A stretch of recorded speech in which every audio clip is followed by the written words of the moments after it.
Hi students, आप सभी लोगों का पटेल कोचिंग इंस्टीट्यूट में स्वागत है।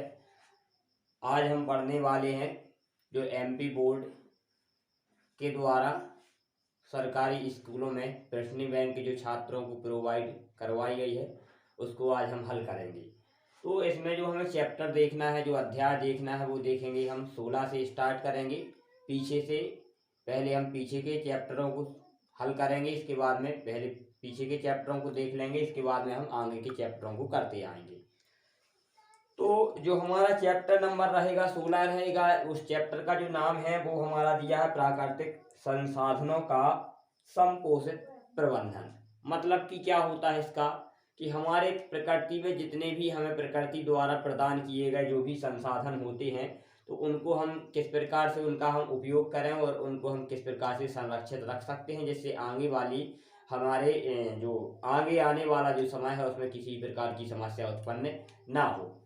तो देखते हैं उसके बारे में। तो सबसे पहले जो हमारे उस चैप्टर में दिया गया है, जो हमें प्रश्न बैंक प्रोवाइड करवाई गई है, उसको हम पूरा देखेंगे। तो उसमें सबसे पहले दिए गए हैं सही विकल्प। क्या दिए गए हैं? सही विकल्प। तो सही विकल्प दिए गए हैं, जिसमें पहला जो क्वेश्चन दिया गया है वो दिया गया है पहला जो हमें क्वेश्चन दिया गया है तो उसमें दिया गया है निम्न में प्राकृतिक स्रोत कौन सा नहीं है। तो आप इसको प्रश्न बैंक को रखेंगे तो और अच्छा रहेगा। तो पहला क्वेश्चन जो दिया गया है वो दिया गया है निम्न में से प्राकृतिक स्रोत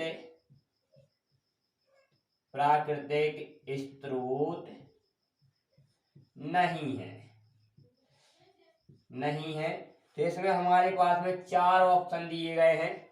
पहला जो ऑप्शन दिया गया है वो मृदा दिया गया है। सेकंड जो ऑप्शन दिया गया है वो हमें जल दिया गया है। तीसरा ऑप्शन जो दिया गया है विद्युत दिया गया है। चौथा ऑप्शन दिया गया है पवन। तो अगर हम देखें तो मृदा जो होता है, पहला ऑप्शन आ नंबर में ए दिया है हमें मृदा। बा नंबर में जो हमें दिया गया है वो दिया गया है हमें जल। और सा नंबर में जो हमें दिया गया है वो दिया गया है विद्युत। और जो दा नंबर में जो हमें ऑप्शन दिया गया है वो दिया गया है पवन। तो सीधे तौर से हम बोले मृदा क्या है? प्रकृति के द्वारा प्रदान किया गया, यह बोल सकते हैं स्रोत है। जल भी प्राकृतिक के अंतर्गत आता है। पवन भी प्रकृति के द्वारा प्रदान किया गया है। लेकिन जो हमारा इसमें नहीं वाला बताना है तो विद्युत जो होती है, विद्युत धारा जो विद्युत का जो निर्माण करते हैं वो कृत्रिम विधि के माध्यम से करते हैं। तो इसमें नहीं वाला क्या हो जाएगा? इसका सही आंसर क्या हो जाएगा? सा नंबर का हो जाएगा। अगला हम सही विकल्प क्वेश्चन देखते हैं। तो अगले वाले जो क्वेश्चन जो हमारे पास में दिया गया है वो दिया है विश्व में सबसे तेजी से कम होने वाला प्राकृतिक संसाधन क्या है। जो हमारा जो विश्व है तो इसमें सबसे अधिक तेजी से प्राकृतिक संसाधन कौन सा कम हो रहा है। तो इसमें हमारा जो सेकंड विकल्प दिया गया है वो दिया गया है सबसे अधिक तेजी से कम होने वाला प्राकृतिक संसाधन, होने वाला प्राकृतिक संसाधन कौन सा है। तो प्रकृति द्वारा जो प्रदान किए गए जो संसाधन है तो उन संसाधनों में से सबसे अधिक तेजी से कौन खत्म हो रहा है। तो सबसे ज्यादा अगर हम बोलना चाहें तो उसमें सबसे अधिक के अंतर्गत जैसे ऑप्शन में पहला आ नंबर का ऑप्शन दिया है वो दिया गया है जल। बा नंबर का ऑप्शन दिया है वो दिया गया है वन। और सा नंबर का जो ऑप्शन दिया है वो दिया है पवन। और दा नंबर का जो ऑप्शन दिया गया है वो दिया है सौर प्रकाश। तो इसमें हम देखेंगे, अगर हम देखना चाहें तो आ नंबर का जो जल है ये प्रकृति के द्वारा, ठीक है। और पवन ये तो कृत्रिम विधि से बनाया जाता है। सौर प्रकाश सूर्य से आने वाला प्रकाश। तो सबसे ज्यादा जो सबसे तेजी से जो कम होने वाला प्राकृतिक संसाधन है वो रहेगा हमारा वन। तो सेकंड क्वेश्चन का जो आंसर होगा वो हमारा क्या हो जाएगा? बा नंबर का हो जाएगा। तीसरा क्वेश्चन देखते हैं सही विकल्प में जो हमारा दिया गया है वो दिया गया है प्राकृतिक स्रोत वे वस्तुएं हैं जो, तीसरा जो क्वेश्चन दिया गया है वो दिया गया है प्राकृतिक स्रोत वे वस्तुएं हैं जो। अब देखो जो ये हमारे पास में तीसरा क्वेश्चन दिया गया है कि प्राकृतिक स्रोत वे वस्तुएं हैं, तो सीधे तौर से इसमें ऑप्शन के रूप में जो हमें दिया गया है, तो इसमें दिया है केवल भूमि पर मौजूद होते हैं, प्रकृति का एक उपहार है जो मानव जाति के लिए बहुत लाभदायक है, मानव निर्मित वस्तुएं हैं जो प्रकृति में रखी गई हैं, केवल जंगलों में मिलती हैं। तो प्राकृतिक स्रोत क्या हो जाएगा, मतलब कि अगर हम देखना चाहें तो इसमें ज्यादा क्लियरिटी हम नहीं लगा सकते हैं, तो इसमें जो हमें लगा देना है वो लगा देना है प्रकृति। सीधे तौर से देखो तो प्राकृतिक स्रोत वे वस्तुएं हैं जो, प्राकृतिक स्रोत वे वस्तुएं हैं जो प्रकृति का एक उपहार है जो मानव जाति के लिए बहुत लाभदायक है। तो अगर आप आ नंबर में भी लगाते हैं तो ये भी सही माना जाएगा, और बा नंबर में भी लगाओगे तो भी सही माना जाएगा। तो आ ना लगा करके आप क्या लगाओगे, बा नंबर का सबसे ज्यादा सही माना जाएगा, क्योंकि मानव जाति को प्राकृतिक रूप से प्राप्त होने वाली जो वस्तुएं हो जाएंगी, जो भी चीजें हैं, वह बहुत ही ज्यादा लाभदायक है। तो इसका आंसर क्या हो जाएगा, बा नंबर का। प्रश्न बैंक से आप देख सकते हैं। जो चौथा नंबर का जो क्वेश्चन दिया गया है वो दिया गया है, चौथे नंबर का जो क्वेश्चन होगा वो हमारा वो होगा, गंगा नदी में प्रचुर मात्रा में कॉलीफॉर्म बैक्टीरिया के पाए जाने का क्या कारण है। कॉलीफॉर्म बैक्टीरिया जो चौथा नंबर का क्वेश्चन होगा वो दिया गया है गंगा नदी से संबंधित, कि गंगा नदी में एक बैक्टीरिया पाया जाता है, वो कौन सा है, कॉलीफॉर्म। तो यह जो कॉलीफॉर्म जो बैक्टीरिया है, तो यह किसके कारण पाया जाता है गंगा नदी में, तो इसमें दिया गया है, तो इसका जो राइट आंसर होगा एक आ नंबर में दिया गया है, वो दिया गया है अधजलीय शवों को जल में प्रवाहित करना। क्या है, अधजलीय शवों को जल में प्रवाहित करना। तो इसका चौथा जो नंबर दिया गया है, कॉलीफॉर्म जो होता है यह बैक्टीरिया पाया जाता है मनुष्य की आंत में, तो इसका क्या है, गंगा नदी में इसकी ज्यादा अधिक मात्रा हो गई है, तो उसका रीजन क्या है, अधजलीय शवों को जल में प्रवाहित करना, मतलब उसको बहा देना। अगला क्वेश्चन दिया गया है हमारा जो 5वें नंबर का आता है, 5वें नंबर का जो क्वेश्चन होगा वो दिया गया है, गंगा सफाई योजना कब लागू की गई थी। 5वां दिया है वो क्या दिया गया है, गंगा सफाई योजना कब लागू की गई थी। इसमें ऑप्शन दिया गया है, आ में 1975, बा में दिया है 1985, सा में दिया है 1995 और दा में दिया है 2005। तो इसका जो आंसर होगा वो होगा बा नंबर का। कौन सा, बा नंबर का। यह कब लागू की गई थी, 1985 में लागू की गई। 5वां जो प्रश्न दिया गया है वो दिया गया है, गंगा सफाई योजना को कब लागू किया गया था, तो उसका सही उत्तर होगा सन 1985 में गंगा सफाई योजना को लागू किया गया था। अगला जो 6वें नंबर का जो हमारे पास में प्रश्न दिया गया है वो दिया गया है, चिपको आंदोलन किससे संबंधित था।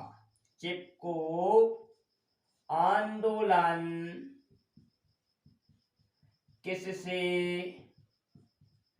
संबंधित था, या किससे संबंधित है, जो भी लिखना चाहो, ठीक है। तो इसका जो सही आंसर होगा वो होगा हमारा सा नंबर का। कौन सा, सा नंबर का। यह है वन संरक्षण से संबंधित था, यह है ना, संबंधित है। तो यह क्या हो जाएगा, चिपको आंदोलन क्या है, चिपको आंदोलन मतलब कि सीधे तौर से बोल सकते हैं पेड़ों को बचाने के लिए चलाया गया था। ठीक है, तो जिससे क्या हुए भाई, पेड़ों को इसको सुरक्षा प्रदान की गई। तो चिपको आंदोलन किससे संबंधित है? वन संरक्षण से, वनों के संरक्षण से संबंधित है। अब अगला जो हमारे पास में क्वेश्चन आता है, इसमें जो प्रश्न बैंक में दिए गए हैं, वो अगला जो हमारे पास में आए हैं वो क्वेश्चन दिए गए हैं, एक वाक्य में उत्तर लिखिए। क्या करना है? एक वाक्य में उत्तर लिखना है। एक वाक्य में हमें उत्तर लिखना है। तो पहला जो प्रश्न दिया गया है वो दिया गया है, गंगा प्रदूषण का एक प्रमुख कारण लिखिए। गंगा प्रदूषण का एक प्रमुख कारण लिखिए। तो का हमारा जो इसमें दिया गया है, तो इसमें पहला जो क्वेश्चन है इसका डायरेक्ट हम लिखेंगे उत्तर। तो क्वेश्चन आपको देख लेना है, इसमें दिया है गंगा प्रदूषण का एक प्रमुख कारण है। तो गंगा जो नदी है हमारी वो कैसे प्रदूषित हो रही है उसका प्रमुख कारण लिखना है। तो हम लिख सकते हैं कारखानों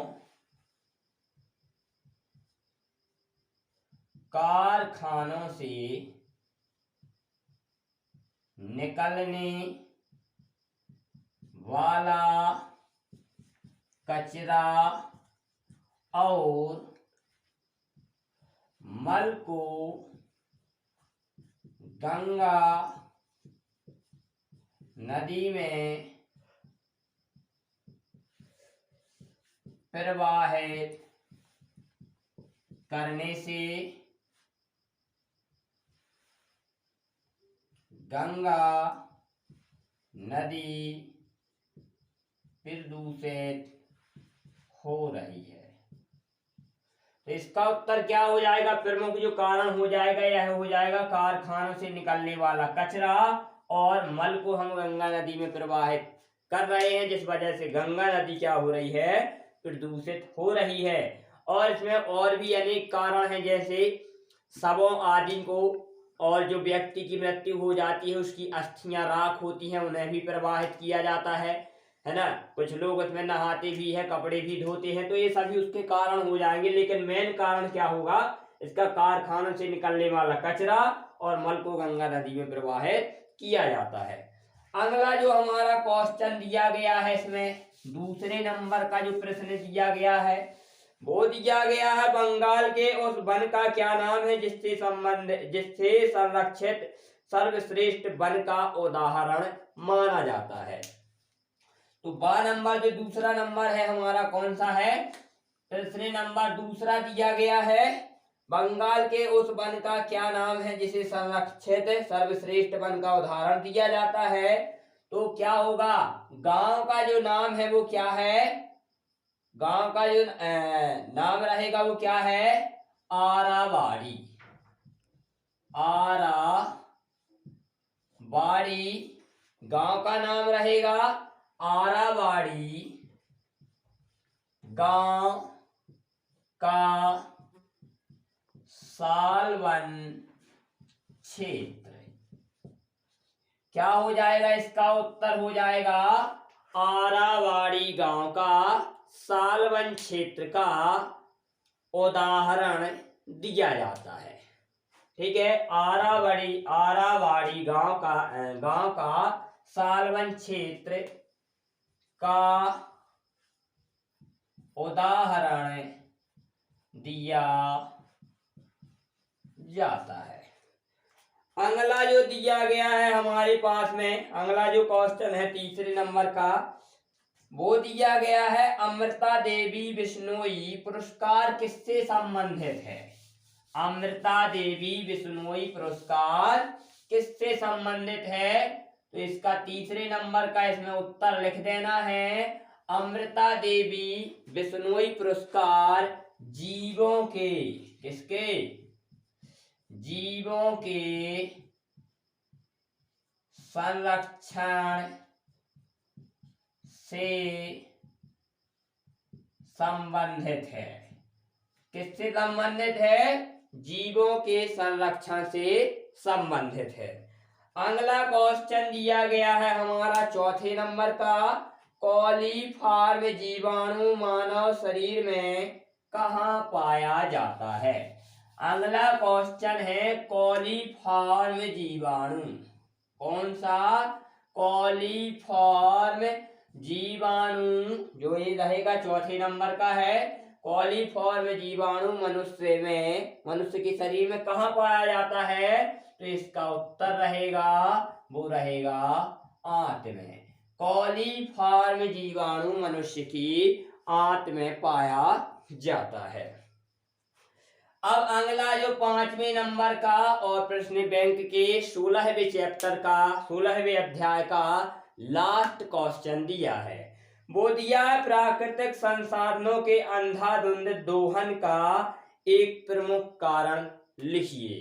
तो प्रमुख कारण, प्राकृतिक जो संसाधन है वो हमारे पास में जैसे वनों को रहने योग्य या कारखानों को स्थापित करने के लिए क्या है, लगातार काटा जा रहा है, या ठीक है। और इसके बाद में अगर देखें तो जो हमें डीजल पेट्रोल आदि प्राप्त है तो इनका लगातार दोहन हो रहा है। तो आप किसी को भी लिख सकते हैं, वो आपके ऊपर डिपेंड करता है, आपका आंसर गलत नहीं माना जाएगा। अगर आपको वीडियो अच्छा लगा हो तो लाइक, शेयर, कमेंट और चैनल को सब्सक्राइब कीजिए और अपने दोस्तों को भी बताइए, जिससे सभी को इसकी जानकारी भी प्राप्त होती रहे। धन्यवाद।